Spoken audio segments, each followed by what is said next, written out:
Hello students, मैं हूँ सिल्किश madam. आप सभी का मेरे इस चैनल में स्वागत है। पैरेलल एंड डिस्ट्रीब्यूटेड डेटाबेस में आज हम पढ़ेंगे एक नया टॉपिक जो कि है डिस्ट्रीब्यूटेड ट्रांजैक्शंस। तो यहाँ पर आज हम पढ़ेंगे basics and concurrency control in distributed database. तो चलिए शुरू करते हैं। Distributed transaction introduction. पहले डेफिनेशन देखते हैं। It is composed of several सब ट्रांजेक्शन्स। तो यहाँ पर ये क्या होता है, एक से ज़्यादा ट्रांजेक्शन्स जो कि हम सब ट्रांजेक्शन्स कहते हैं। Each running on different sites, तो हर एक ट्रांजेक्शन्स अलग अलग साइट पर रन होती है। In distributed system the transaction initiated at one site can access the data. जहाँ पर एक ट्रांजेक्शन कोई इनिशिएट होती है, जहाँ से शुरुआत होती है, वो एक्सेस कहाँ से करती है? It can access and update data at several other sites too. तो वो दूसरे साइट्स पर भी जाके एक्सेस भी कर सकती है और अपडेट भी कर सकती है। ट्रांजेक्शन सपोर्ट्स एसिड प्रॉपर्टीज़, तो वो क्या सपोर्ट करता है? एसिड प्रॉपर्टीज सपोर्ट करता है। एसिड प्रॉपर्टीज़ के बारे में हमने अपने लेक्चर नंबर 55 में दिया है, आप रेफ़र कर सकते हैं वहाँ पर। कैरेक्टरिस्टिक्स कौन कौन से है डिस्ट्रीब्यूटेड सिस्टम की? पहला है इंडिपेंडेंट फेलियर मॉडल, दूसरा है नो ग्लोबल टाइम, और आखिर में है इनकंसिस्टेंट स्टेट। तो डिस्ट्रीब्यूटेड ट्रांजैक्शंस मतलब क्या क्या होता है कि ये जो ट्रांजैक्शंस है वो डिस्ट्रीब्यूटेड मतलब सेवरल सर्वर्स में डिस्ट्रीब्यूटेड होती है, और जो कि हाई प्रोबेबिलिटी होती है वो कॉन्करेंट भी होती है। और डिस्ट्रीब्यूटेड ट्रांजैक्शंस यहाँ पर दो तरह की है, एक तो है लोकल ट्रांजैक्शंस और दूसरा है ग्लोबल ट्रांजैक्शंस। कंपैरिजन देखते हैं लोकल और ग्लोबल ट्रांजैक्शंस क्या होती है। लोकल ट्रांजैक्शन जैसे कि हमसे नाम से पता चल रहा है कि ये लोकल है। लोकल मतलब क्या? It access and update the data only at local database. तो यहाँ पर वो क्या करता है, सिर्फ लोकल ही डेटाबेस के लिए वो एक्सेस भी करता है और अपडेट भी करता है। At site where it is initiated, जहाँ पर वो इनिशिएट की है, जहाँ से शुरुआत हुई है। Acid properties can be done. और यहाँ पर अभी हम लोग देख सकते हैं कि एक दो साइट है S1 और S2। तो और ट्रांजैक्शन एक इनिशिएट कर रही है जो कि है T1।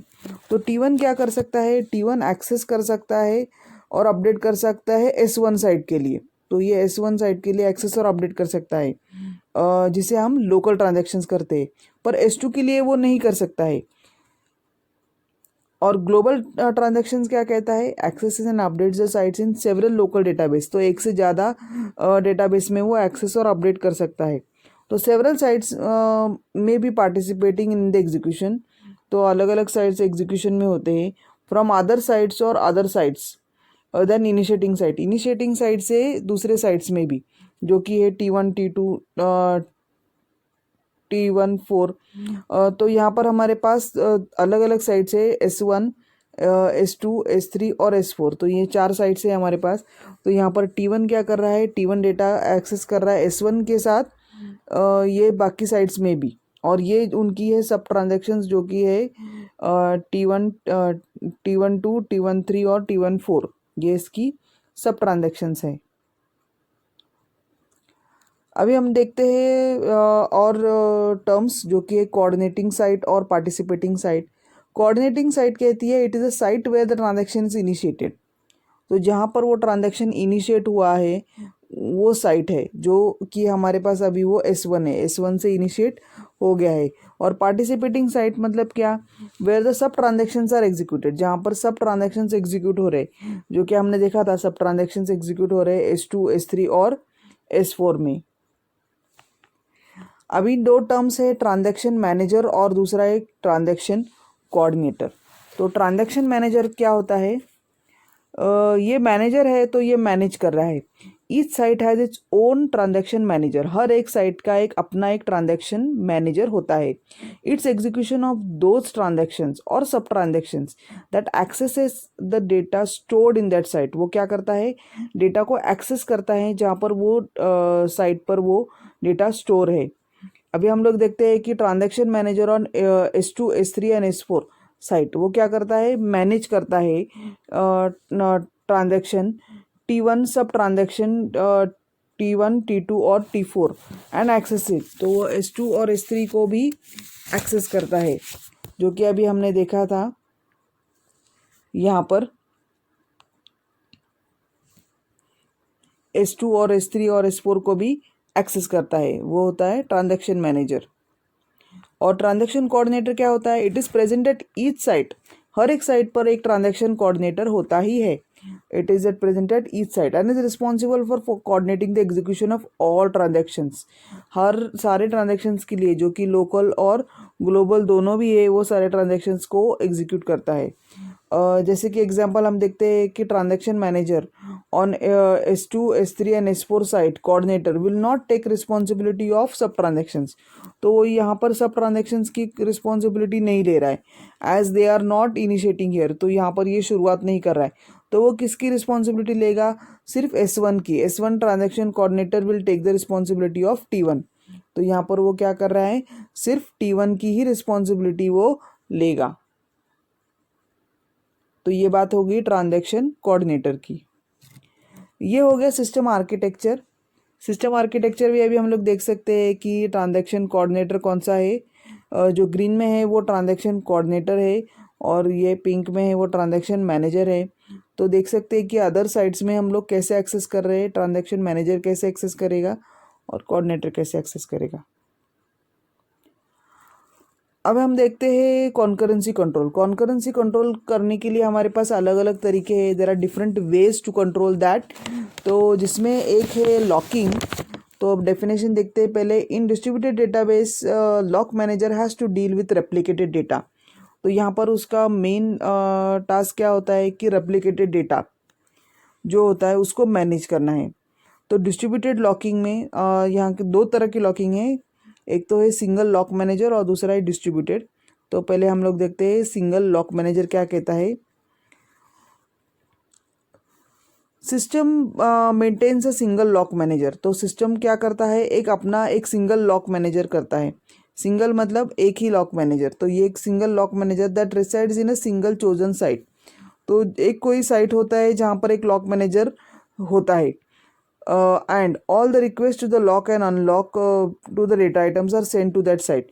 तो वो सारे डेटा जो लॉक करना है और वो साइट पर वो भेज देता है. अभी हम लोग देखते हैं कि यहाँ पर हमारे पास 3 साइट है. एक तो S1, S2 और S3. तो यहाँ पर हमारे पास 3 साइट है. तो अभी हमने चोजन साइट जो हमने बोला है, तो हमने चोज किया है एक S2 को हमने लॉक मैनेजर चूज़ किया है. और क्या होगा अभी ये लॉक और अनलॉक की रिक्वेस्ट जो है वो क्या भेजेगी? तो वो सारे S2 को भेजेंगे. तो अभी हम लोग देख सकते हैं कि S1 जो लॉक करना चाहता है लॉक Y और S3 लॉक X करना चाहता है तो वो S2 को भेजेगा. The lock manager determines whether to lock the grant immediately. तो लॉक के मैनेजर क्या डिसाइड करेगा कि इमीडिएट उसको लॉक ग्रांट करना है कि नहीं करना है. Read lock request data items at one site is locked and in shared mode. तो read lock के लिए क्या होगा? शेड मोड में लॉक होगा and then read. Shared mode में लॉक करके फिर वो रीड कर सकेगा. The transaction can read the data item from one site at which the replica of the data resides. तो वो रीड करेगा डेटा. और राइट क्या करेगा? In write lock request all the replicas of data are locked in executive mode. तो वो क्या करता है? सारे जो लॉक होते हैं वो एग्जीक्यूटेड मोड में होता है. And all the sites where the replica of the data item reside must be involve in writing. तो वो राइटिंग में इन्वॉल्व होता है.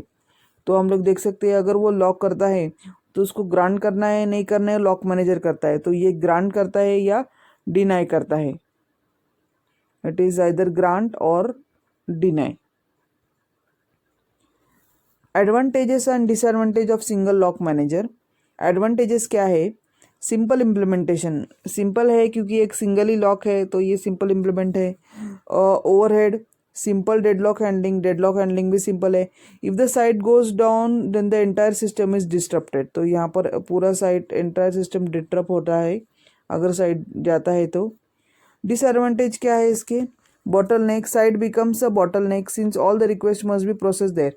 तो एक ही जगह पर सारी रिक्वेस्ट प्रोसेस हो रही है, इसकी जगह से ये बॉटलनेक हो रहा है.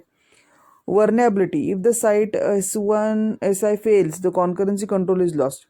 अगर वो साइट फेल हो गया तो वो कॉन्करेंसी कंट्रोल उसका लॉस्ट हो जाएगा. Either processing must be stop और recovery system must be used so that backup can take the lock management. Distributed manager.